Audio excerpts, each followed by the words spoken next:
Hello everyone, welcome back to another Photoshop tutorial.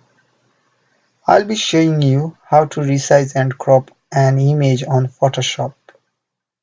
As usual, go to File, Open and open your desired image.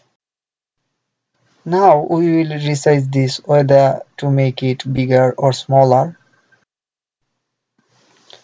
Drag the top of the image and bring it to the center as I have done. Right click on the top bar.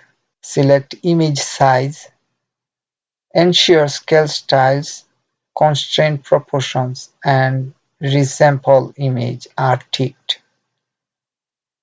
If you change the white size, everything else will adjust automatically. I'll change the white pixel to 3800 and all other ratios will change accordingly when click OK. There you go, the image size has been increased. If you want to make the image a smaller size, right click on the top bar again, Image Size, and now put in a smaller number. I'm going to set it at 1800. You can make it as small as you want. You can change the resolution size if you want, but I'm going to let it be.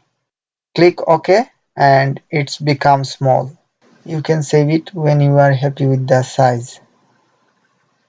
Now I'm going to show you how to crop photos using the crop tool. So first go on File and open a photo. Select the crop tool. You can crop two ways with this.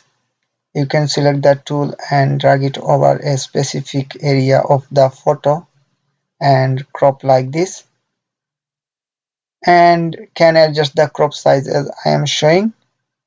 When you are happy with what you want to crop, you can press enter on the keyboard and that's cropped. So you can save it then. To undo, press Ctrl and Z on the keyboard. The other way to crop is by the top menu as I am showing. You can click on any of the set sizes or create a size for yourself by entering numbers. I may put 6 times 4, then drag on crop as I wish. This is now cropped and you can save it. It's as easy as that. I hope you have learned from this tutorial. Thank you very much for watching this tutorial. Please like, comment, subscribe and share. Also keep coming back to watch more of my tutorials.